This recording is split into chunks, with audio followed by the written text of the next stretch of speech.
Hi ನಮಸ್ತೆ.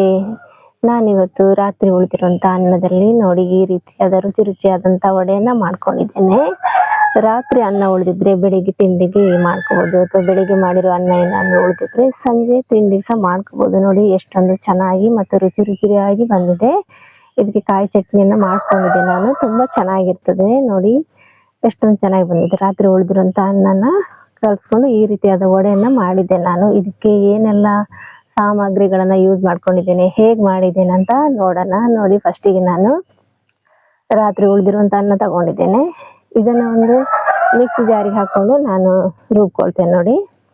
ಇದನ್ನ ಮಿಕ್ಸಿಗೆ ಹಾಕೊಂಡ್ಬಿಟ್ಟು ಸ್ವಲ್ಪ ನೀರು ಹಾಕೊಂಡು ಗ್ರೈಂಡ್ ಮಾಡ್ಕೊಳ್ತೇನೆ ನಾನು ಇದನ್ನ. ಈಗ ಮೊದಲನೇದಾಗಿ ಗ್ರೈಂಡ್ ಮಾಡ್ಕೊಂಡು ಒಂದು ಪಾತ್ರೆ ಇಟ್ಕೊಂಡಿದ್ದೇನೆ. ಅದಕ್ಕೆ ಈ ರೀತಿ ಗ್ರೈಂಡ್ ಮಾಡ್ಕೊಂಡು ಹಾಕೊಂಡಿದ್ದೇನೆ ನಾನು. 2 ಸಲ ಗ್ರೈಂಡ್ ಮಾಡ್ಕೊಂಡು ಸ್ವಲ್ಪನೇ ಹಾಕೊಂಡ್ಬಿಟ್ಟು ನುಣ್ಣಗೆ ಈ ತರ ಗ್ರೈಂಡ್ ಮಾಡ್ಕೊಳ್ಬೇಕು.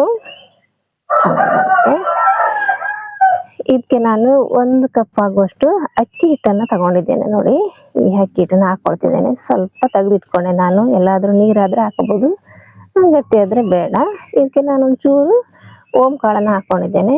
ಹಾಗೆ ಹೆಚ್ಚಿಟ್ಟಿರುವಂತ ಈರುಳ್ಳಿನ 1-2 ಹಸಿಮೆಣಸನ್ನ ಕಟ್ ಮಾಡ್ಕೊಂಡಿದ್ದೆ, ಅದನ್ನ ಹಾಕೊಳ್ತಿದ್ದೇನೆ. ಹಾಗೆ ಕರಿಬೇವು ಸೊಪ್ಪನ್ನು ಕೂಡ ನಾನು ಚಿಕ್ಕದಾಗಿ ಕಟ್ ಮಾಡ್ಕೊಂಡಿದ್ದೆ, ಅದನ್ನ ಹಾಕೊಳ್ತಿದ್ದೇನೆ. ಹಾಗೆ ನಮಗೆ ಬೇಕಾದಷ್ಟು ಉಪ್ಪು, 1 ಚಿಟಿಕೆಯಷ್ಟು ನಾನು ಅಡಿಗೆ ಸೋಡನ್ನ ಹಾಕೊಂಡಿದ್ದೇನೆ. ಬೇಕಿದ್ರೆ ಹಾಕೋಬಹುದು, ಇಲ್ಲಾದ್ರೆ ಬೇಡ.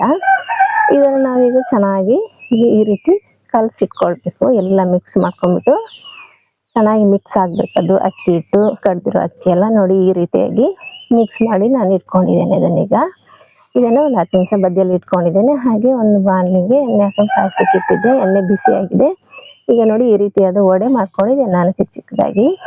ನೋಡಿ ಎಷ್ಟು ಚೆನ್ನಾಗಿ ಬಂದಿದೆ. ವಡೆಯನ್ನ ಈಗ ಕಾಯಿಸ್ಕೊಳ್ಳುವ.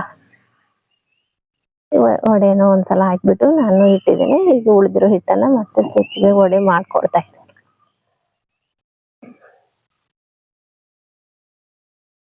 ವಡೆ ಚೆನ್ನಾಗಿ ಕಾಯ್ಬೇಕು. ಈಗ ಅಕ್ಕಿ ಹಿಟ್ಟು ಮತ್ತೆ ಅನ್ನ ಹಾಕಿರೋದ್ರಿಂದ ಸ್ವಲ್ಪ ಟೈಮ್ ಹಿಡಿತೆ. ಇದು ಹೀಗೆ ಕಾಯ್ಲಿ. ನಾನು ನೋಡಿ ಈ ತರ ಕಾಯ್ಬೇಕು. ಕೆಂಪು ಬಣ್ಣ ಬರೋವರೆಗೆ ಕಾಯಿಸ್ಕೋಬೇಕು. ಈಗ ರೆಡಿ ಆಗಿದೆ. ಹಾಗೆ ನಾನು ಉಳಿದಿರೋ ಹಿಟ್ಟನ್ನ ಮತ್ತೆ ಚಿಕ್ಕ ವಡೆ ಮಾಡಿ ಇಟ್ಕೊಂಡಿದ್ದೇನೆ. ಇದು ಕಾಯೋ ತನಕ ಇದನ್ನ ಈಗ ತೆಗಿವ. ನೋಡಿ ಈ ರೀತಿಯಾಗಿ ಕಾಯ್ಬೇಕು ರೀ. ಇದನ್ನ ತೆಗಿವ. ಇದು ಕಾಯೋ ತನಕ ನಾನು ಈಗಾಗಲೇ ಮತ್ತೆ ವಡೆಯನ್ನು ರೆಡಿ ಮಾಡ್ಕೊಂಡಿದ್ದೆ. ಅದನ್ನ 2ನೇ ಸಲ ಕಾಯಿಸ್ಕೊಳ್ಳೋಣ. ನೋಡಿ 2ನೇ ಸಲ ಮತ್ತೆ ಹಾಕೊಂಡಿದ್ದೇನೆ ನಾನು. ನೋಡಿ ಎಷ್ಟು ಚೆನ್ನಾಗಿ ಬಂದಿದೆ, ಉಬ್ಬಿ ಬಂದಿದೆ.